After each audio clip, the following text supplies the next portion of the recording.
Good morning. So here's the thing. You're expecting a child, and people ask, do you want a boy or a girl? And most parents will say, I just want it to be healthy. And luckily, most parents get their wish and their prayer. But sadly, some don't. Everybody wants the perfect baby and the perfect child and the perfect family. We strive to perfection. But sadly, there are people in this world that are given diagnoses of severe neurological or brain disorders in their children. And these disorders are getting more prevalent for some reason this day and age. And everybody is trying to throw blame on what causes it or why. And of course, I'm talking about autism spectrum disorder.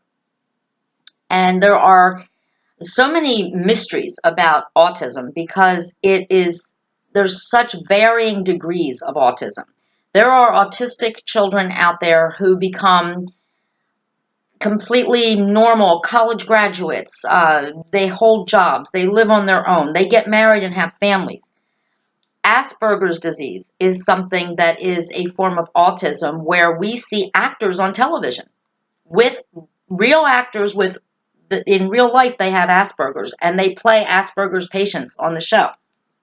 I think Boston Legal had a true Asperger's actor playing a character who had Asperger's. And they can learn, and they can grow into very productive adults. However, there's the other end of the spectrum, and that is the most horrifying for a parent. To find out that your child will grow older and grow taller, but will never grow up. And I have personal experience with this because I know someone who has an autistic child, and there are many different degrees and different diseases that cause autism. One is Tuber syndrome, and it basically is a seizure disorder that causes seizures on the heart, the eyes, and the brain. And the brain seizures cause brain damage, which can make a child become autistic, severely autistic. And depending on when this disease is diagnosed, the earlier it's diagnosed, the better. And back when this child was diagnosed, it was not that prevalent. It is still very rare. And so the child was not diagnosed properly or in a timely manner. She was 8 months old when she was diagnosed. And by then she had had multiple seizures that affected her brain and her development. And because of that, she cannot speak. She will never say mommy. She will never say I love you. But it doesn't mean she cannot learn. But we're going to talk about that a little bit later. This child is also very violent. And the whole thing with autism, from what I understand of it, is that the child can understand what's being said around them, what's going on around them, but they cannot communicate. They cannot tell you how they're feeling, even though they know how they're feeling. And it's frustrating, and there's where the violence comes in. Sometimes you see autistic children wearing helmets because they will bang their heads into a wall. They will smash their hand into anything, including glass, which I have personal experience with. It's very scary to watch an autistic child who is seriously at the lower end of the spectrum have a meltdown. And anything can cause the meltdown. And this is where I'm getting into when a parent is told that their child has this form of autism. Many times there is a denial period. It's like the 5 stages of grief. Only these parents are more like, well, no, my child is normal. You're going to hear me say normal. And I'm not trying to insult anyone, but the bottom line is normal is normal. You know, normal kids go and run around in the park and play. Normal kids go to carnivals. Normal kids go to school, public school. They get on the bus, go to school, come home, and tell you what they did today. And these autistic children, the severely autistic, will never do that. But their parents sometimes can't accept it. And there's another part of this spectrum of autism that bright lights, loud noises, big crowds, and changes in routine and environment can cause one of these meltdowns. And if you've ever seen one, let me tell you what, it's scary. It's scary as hell. It happened in my own home, and there was damage done to my home by a 12-year-old in probably 5 minutes, 5 to 10 minutes. This child kicked out my drywall and slammed her fist into a glass picture frame and scattered glass everywhere on my carpet. And I was really pissed. I was upset, very upset. And the reason I was upset was because the parent of this child brought the child into my home knowing, first of all, I was uncomfortable having the child in my home. My home is not childproof for normal children, let alone a child that can melt down and start kicking things and hitting things at the least provocation for any reason or no reason at all. My house isn't equipped for that. Damage will be done. And I was kind of kicked in the ass for that because I wrote about it in a blog. I said I didn't name names, but some people knew who I was talking about, and I was basically excommunicated from a certain group of people that I used to be very close to. Because I was pissed off that this person brought the child into my home, knowing the child didn't like being in my home, and the child did some serious damage, about, I would say, $300 worth of damage, because we had to replace the drywall that the child kicked in. The glass was not that expensive, and the parent actually did shove a new frame in my face and was very upset that I dared to be upset.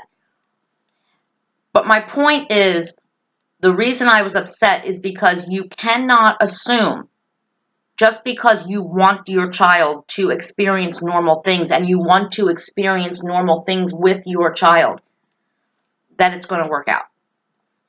And that other people should just bend over backwards and risk their own safety and their own home to let you have your fantasy that your child is like any other child.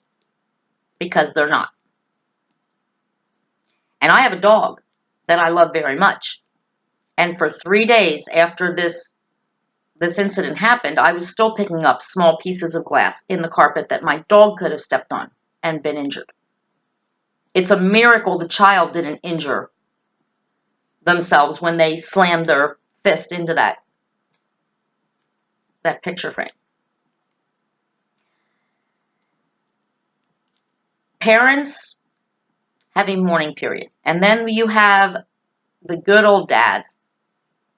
Many parents bond together when they have a diagnosis like this. And then there's the dads that cut and run and leave the mother to handle it all by herself. And trust me, there are families where the families want nothing to do with a child like this that will freak out for no reason and start breaking things and hitting things and screaming for hours, and I mean hours, 7, 8 hours, nonstop. They don't want anything to do with it. And so the caregiver, the parent, usually the mother, when the father takes off to a new life, a new wife, a new perfect family, and cuts off all ties with his own flesh and blood, well, that guy's a jackass. He's an asshole. You can't even call him a dog, because dogs are loyal. Dogs love you no matter what. But some of these fathers, they decide, well, no, I can't deal with this. You know, she gave birth to him, to the kid, let her take care of it. And there is very little help out there for a lot of these parents. But there is help. And today's show is going to be a little abbreviated. I did this show earlier on Facebook. I do want to be forthcoming about this. This is the second show. And during the show, my computer overheated. But it was a good lesson, because my computer, if I hadn't been here, it could have been bad. So now we know the computer has to be up on a vent. So that show was cut into 2 parts, and I wanted to do a show because the most important part of this show is the part about a wonderful facility called Addelbrook. And there is going to be a link. A very good friend of our show, Chris Adams, he is the singing chaplain. He is here on YouTube. And he actually pastors at this school. And this wonderful place, Addelbrook. Go to addelbrook.org. And I promise you, if you mess it up and type in addelbrook.com, we found this out very much by accident on the show on Facebook. You will get an actual marketplace where they sell things. So we found that at addelbrook.org. ADELBROOK.org. O-R-G. It is a fabulous school that started out as a Swedish orphanage. Well, it was founded by the Swedish Evangelical Covenant Church. And it started out as a place where homeless children and neglected children would go, and they would take them in and they would nourish their body, their minds, and their spirituality. It is a Christian organization. And what the singing chaplain does is he communicates with some of these children through music. And autistic kids, one thing a lot of them have in common is they love music. It's like a universal language. The child I spoke about who can become very violent, she loves music. She likes to dance. She doesn't walk real well, but if music's, she gets into the music. It's a soothing, calming thing for these kids. And Addelbrook, over the years, and in the early 2000s, became affiliated with a Community Services, Inc. And Community Services, Inc. expanded Addelbrook, and now they do in-home professional care to help out families who are dealing with severely autistic and severely brain-challenged children. They also have inpatient programs. There are children as young as 6 all the way up to 21. For the children on the higher end of the autism spectrum, they teach them job skills. Now, some places, some states like my own, they want to mainstream autistic children. The child I talked to you about who can't read, is in diapers for the rest of her life, can't communicate at all. For some reason, she was forced to be mainstreamed into our public school district system. And one day she bought a paper, there was a paper attached to her little coat, and the mother said to me, "It's about Abraham Lincoln." This child doesn't do C-spot run, but they were talking about Abraham Lincoln in her special education class in a mainstream school. No. Addelbrook and facilities like it, they gear the education to the individual child. A 15-year-old person with severe autism or the higher end autism where you can learn a skill, they may not be able to memorize the Gettysburg Address, but they for sure can learn how to use a computer. They can memorize things. They can memorize tasks. And that's what Addelbrook does for these older, higher spectrum autistic children. They teach them a skill while nourishing their mind and their spirituality and their bodies. And facilities like this sometimes get a bad rap. And there are families who say, anytime a parent says, "Well, I can't do this anymore. It's too much. I can't handle it. I have no help." Because again, a lot of these family members want nothing to do with these kids. They're not going to babysit so that the primary caregiver can get a long weekend away or even, go out for dinner. They don't want anything to do with it. But the minute that parent says, "Well, I'm thinking about placing, Johnny or Susie or whoever in a inpatient facility, in residential facility," oh my God. You're putting them in an institution. No, they're your responsibility. You gave birth to them. They're your burden in life. And that is so unfair. And I know we have all seen One Flew Over the Cuckoo's Nest and all the asylums and the movies that show these warehouses. It's not like that anymore. There are beautiful places in this country, residential places for disabled and autistic children. My brother-in-law, Tyrone, was born with water on the brain, and they told his parents, my mother and father-in-law, that he would live 6 months, and he lived 26 years. Now, they already had my husband. He was older. He was their firstborn. And they could not take care of both my husband as a little boy and this severely and water on the brain, trust me, that's not even close to autism. When you have water on the brain, blind, deaf, can't feed yourself, nothing, wheelchair bound. So they had no choice, and they put him in a state facility here in Pennsylvania. And I will tell you what happened, because I met my husband right before Tyrone died, and I was at his funeral. The caregivers from that facility came to Tyrone's funeral. I knew that my in-laws went to see him every Sunday. For 26 years, they went to see their son. Even though he never called them mom and dad, never recognized them, didn't know who they were, but they went to see their child. But the staff who came to that funeral, the one nurse said, "I can retire now." And I said, "What do you mean?"